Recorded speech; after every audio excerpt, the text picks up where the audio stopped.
Before beginning our presentation, we would like to acknowledge that we are currently living and studying on unceded Indigenous lands in Jogjaga. Hello, today we will be talking about urban greening and gentrification. So what is gentrification? Gentrification is the process of change to an area that occurs when wealthy people move into historically low-income neighborhoods. The landscape of these neighborhoods change over time as the market opens up new businesses that respond to the needs of newcomers. This in turn attracts even more people to these neighborhoods. These businesses eventually outcompete pre-existing ones, destroying the local culture and community. This change in landscape causes price hikes, eventually pushing people out of their longtime homes as they are no longer affordable. Okay, so these are some kinds of green spaces that can exist. We can have like empty plots that were just sort of left alone, and nature has gone through different rules of succession to recolonize the area. We also can have planned parks managed by the city, or community gardens, home gardens, even rooftop gardens. Tree-lined streets can also count as urban green spaces. So why do we want green spaces? Well, a lot of it is seen as upstream prevention rather than the dealing with the downstream consequences of unhealthy human population or an unhealthy ecological environment. The World Health Organization says that there's some of the physical benefits are reduced cardiovascular mortality, reduced risk of type 2 diabetes and obesity because of the physical activity that comes with being around and in green spaces. There's also the mental health benefits of being able to go into a park or sit under a tree and just relax and alleviate your stress. I know I love to do that. The ecological benefits also are there's going to be an increase in habitat, and that follows with the increase of possible biodiversity in the area because there's more places for little critters and stuff to live. There's also the heat island mitigation part. Trees and vegetation will reduce the average temperatures of the air around them through shade and transpiration. They also control air and noise pollution and suck up CO2. The Montreal city, part of their climate plan is to be increasing the urban green spaces. They're encouraging residents and businesses to plant more trees. They also are promising to create new parks and increase the size of protected land within the city limits. Green gentrification, also known as ecological gentrification, was defined by Sarah Dooling in 2009. This term refers to the negative impacts that urban greening has on local populations of an area.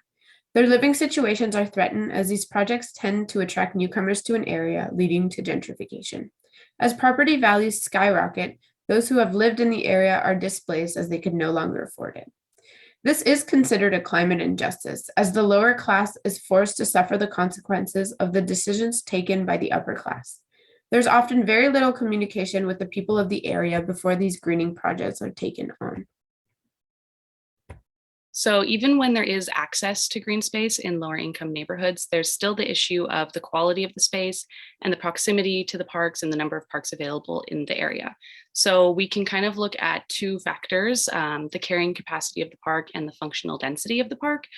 A newspaper article in The Link defined the carrying capacity basically as the maximum number of people that a park can tolerate before it starts to deteriorate in quality.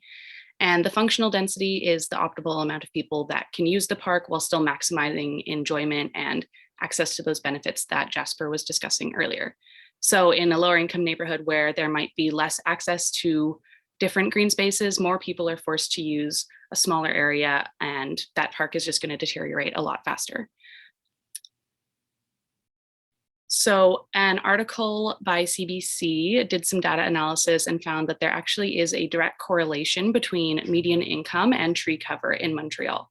So the neighborhoods with lower income in general had a lot less tree cover than those with higher income. And this is kind of a chicken or the egg situation because trees in yards of private properties actually increase the property value of those yards. And larger plots of open land like that are a lot easier to grow trees on in the first place, whereas in front of an apartment building, it's harder to grow, and also there's less incentive for a landlord to want to plant trees there. And higher property taxes also allow for better maintenance of both public trees, like trees on the street or trees in alleys and in parks, or private trees on people's properties. And so this is just a really great example to visualize that. You can see here the town of Mont Royal has a significantly higher percentage of tree canopy cover than in Park Extension. So Montreal's Park X neighborhood is considered one of the country's most impoverished neighborhoods with the highest level of cultural diversity. Urban heat island effect is very prominent in this neighborhood, and nonprofits have entered to attempt to mitigate this problem. This was sparked by the 2019 announcement of the Université de Montréal's plan to build their science campus, the MIL or Mill campus in Park Extension. Since then, the area has been rapidly gentrifying, with green gentrification being a large part of that.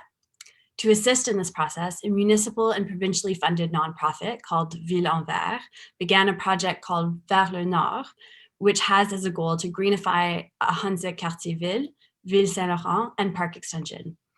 It is a multi-million-dollar initiative that wants to plant trees to reduce the urban heat effect. While this project may have the right intentions, the way in which they went about the execution of the project has many flaws. Firstly, they did not have appropriate public consultation.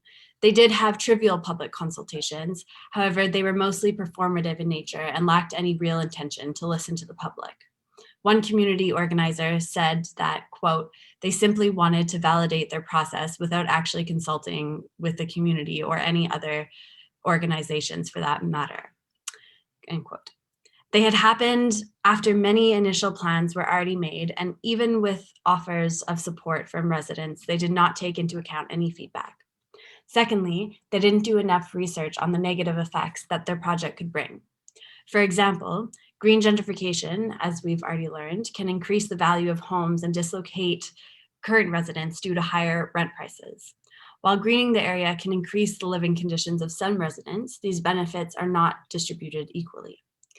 Finally, they didn't provide any solutions to the problems they were perhaps unintentionally creating. Urban greening has to be looked at from a holistic lens, and greening a neighborhood without advocating for rent control or without increasing other environmental initiatives such as public transport is not a proper way to go about it. There was a study conducted in Hangzhou, China over the span of the city's fastest rate of development in history from 2000 to 2010 that looked at the positive impacts of small-scale urban greening. Hangzhou is a megacity in China that is widely recognized for its urban greening efforts. In this study, the researchers discussed the effects of large green spaces on breeding gentrification, and the research concludes that large green spaces encourage gentrification due to their functional benefits, favorable policy, elaborate embellishments, and strict management and maintenance regimes. So for that reason, they promote the just green enough approach and call on appropriate policies that encourage these smaller green spaces, including informal green space, which Lindsay will discuss in the coming slides, that do not require as stringent maintenance to aid in this green gentrification conflict. So ultimately, the study begs the question, might the implementation of additional dispersed, smaller, and less curated green space at the local scale provide the same ecosystem functions, services, and benefits as the more elaborate landscaped parks without the byproducts of displacement and increased property values? And how can these just green enough approaches, such as informal green space, act as intervention measures and help urban planners achieve greening targets without the unintended consequences? So this conversation requires us to look at the community involvement.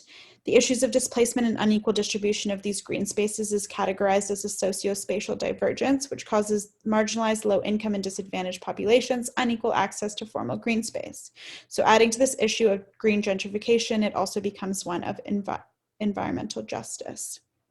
So included in the discussion of distribution and access is how these spaces can welcome, represent, and be oriented towards a diversity of peoples and perspectives, and how these spaces can act as centers of connection and healing intended for people in place. Deborah McGregor is an Anishinaabe scholar and environmental activist, and she's highlighted the importance of reciprocal relationships with the land and creation in order for places to render meaning. She notes that urban green space needs to represent this epistemology and inclusion of different ways of knowing and relating to the world around, and how important it is that people feel represented and reflected in land use planning and therefore the creation of urban green space.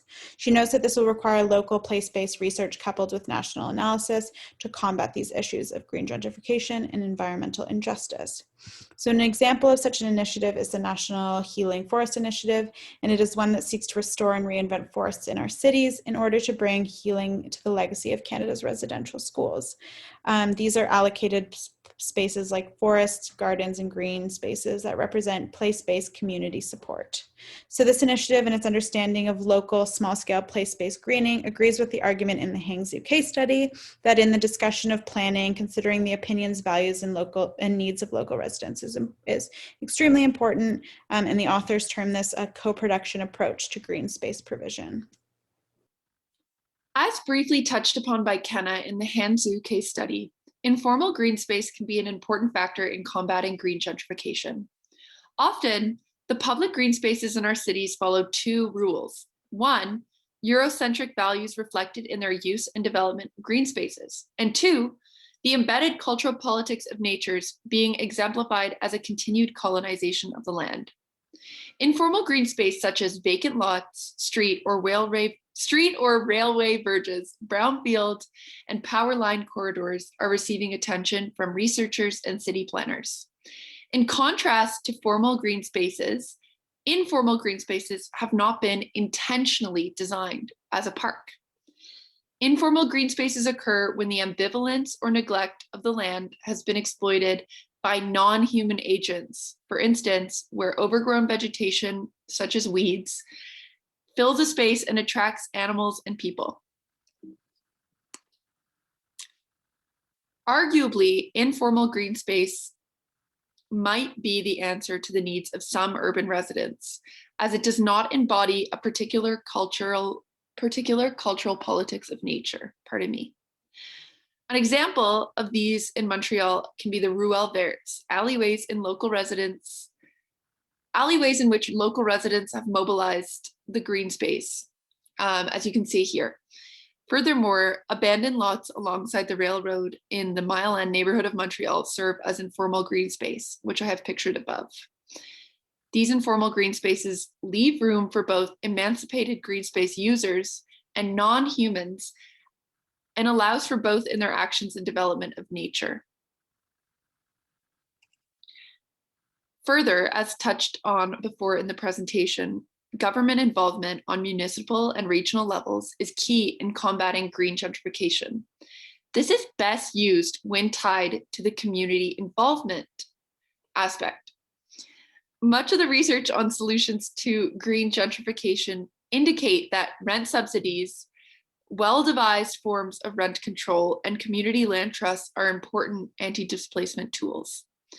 Furthermore, investments in green infrastructure can also build the adaptive capacity for vulnerable residents to both the climate impacts and displacement. One example of this is the Regent Park development in Toronto, which used government development backed with community-driven goals to stop green gentrification. In this case, community consulting led to policy reinforcing rent control measures and the availability of social housing in this area. This example shows how community engagement from a top-down method ensures that the community has decision-making power.